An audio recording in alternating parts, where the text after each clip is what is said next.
اللہ کے محبوب علیہ الصلوۃ والسلام نے ایک بڑی خوبصورت بات ارشاد فرمائی، ذرا سنیے اور اس کا لطف لیجئے اور حضور کے دیے گئے اس وعدے پہ دل کے قرار کا سامان کیجئے۔ اللہ کے محبوب علیہ السلام نے ارشاد فرمایا کہ من یکفل لی اللہ یسأل الناس شیئا،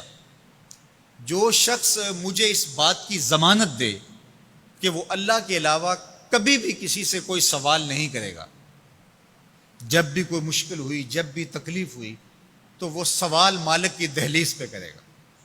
وہ مصلی بچھائے گا اور رب سے کہے گا میرا مسئلہ یہ ہے۔ جو شخص مجھے یہ ضمانت دے کہ وہ اللہ کی دہلیز پہ اپنے سوال رکھے گا، اللہ کے علاوہ کسی سے نہیں کہے گا، اللہ کے محبوب فرماتے ہیں اتکفل لہ بالجنہ، میں اس کو جنت کی ضمانت دیتا ہوں۔ اور یہ روایت حضرت ثوبان رضی اللہ تعالی عنہ سے مروی ہے۔ حضرت ثوبان نے جب حضور سے یہ فرمان سنا تو انہوں نے کہا حضور میں ضمانت دیتا ہوں، میں زندگی بھر اللہ کے علاوہ کسی سے سوال نہیں کروں گا۔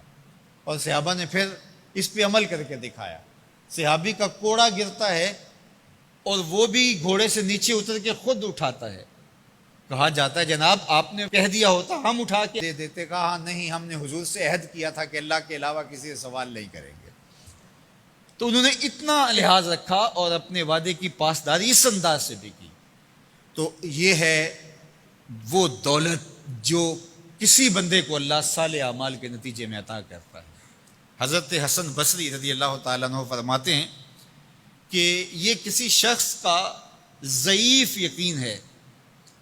کہ جو اس کے پاس موجود ہے اس پر اس کو اعتماد ہے، اور اس کا جو حصہ اللہ کے پاس موجود ہے اس پر اس کو اعتماد نہیں ہے۔ دیکھیے ایک شخص کے پاس کچھ پیسے موجود ہوں، اس کی جیب میں ہے، اس کے لاکر میں ہے، گھر میں ہے، اور ایک وہ اس کا مال ہے جو بینک میں پڑا ہوا ہے، تو جس طرح وہ اپنے ہاتھ میں موجود پیسوں پر مطمئن ہوتا ہے، بینک میں پڑے ہوئے پیسوں پر بھی ایسے ہی مطمئن ہوتا ہے، کہتا ہے وہ بھی میرے ہی ہیں۔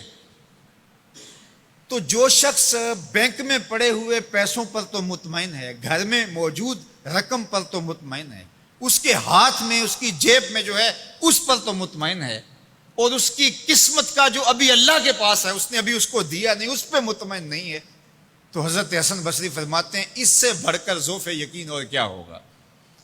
کہ جو اس کے پاس ہے، جس کو چرایا جا سکتا ہے، جس کو چور کھینچ سکتا ہے، جو گر سکتا ہے، جو چھینا جا سکتا ہے، اس پہ تو یقین کر رہا ہے کہ یہ میرا ہے، اور جو اس کا حصہ اللہ کے ہاں ہے اس پہ یقین نہیں کر رہا، تو کہا کہ اس سے بڑھ کر پھر اور ذوف کیا ہو سکتا ہے۔ اس لیے اپنی زندگی میں قناعت کا نور رکھنے والے ہی مطمئن زندگی گزارتے ہیں۔ ابن جوزی نے کہا تھا کہ جس شخص کی زندگی میں قناعت آ گئی اس کی زندگی مطمئن ہو گئی، اور جس شخص کی زندگی میں طمع آ گیا اس کی زندگی گھٹن کا شکار ہوگی، اذیت کا شکار ہوگی۔ حضرت سہل بن سعد الساعدی رضی اللہ تعالی عنہ سے یہ روایت مروی ہے کہ ایک شخص حضور کی خدمت میں آیا اور اس نے حضور سے ایک عجیب سوال کیا۔ اس نے کہا حضور مجھے کوئی ایسا عمل ارشاد فرما دیجئے کہ اگر میں وہ کروں تو مجھ سے اللہ بھی پیار کرے اور اللہ کی مخلوق بھی مجھ سے پیار کرے، ایک عمل ایسا بتا دیجئے اگر میں وہ عمل بجا لاؤں تو اللہ مجھ سے پیار کرے اور اس کی مخلوق بھی مجھ سے پیار کرے۔ اللہ کے محبوب نے اس کو جو جواب دیا اس کا مفہوم سن لیجئے۔ آقا کریم نے فرمایا جو دنیا میں موجود ہے، میسر ہے، اس سے بے رغبت ہو جا، تیری ضرورتیں تو پوری ہوں گی، اس میں تو کوئی شک نہیں، لیکن تیری رغبت ادھر نہ رہے، زہد فی الدنیا اختیار کر لے، تو تجھ سے اللہ پیار کرے گا کہ یہ بندہ دنیا میں رہ کے بھی دنیا کا نہیں میرا ہے، اور جو لوگوں کے پاس ہے ان سے بے نیاز ہو جا تو لوگ تجھ سے پیار کریں گے، اور اگر تو لوگوں کی جیبوں پہ نظر رکھے گا اور لوگوں کی دولت میں، ان کے مال میں تجھے رغبت ہوگی تو فرمایا کہ پھر لوگ تجھ سے دور ہٹ جائیں گے۔ تو اللہ قناعت کا نور عطا فرماتا ہے شخص کو جو اچھے اور صالح اعمال بجا لائے۔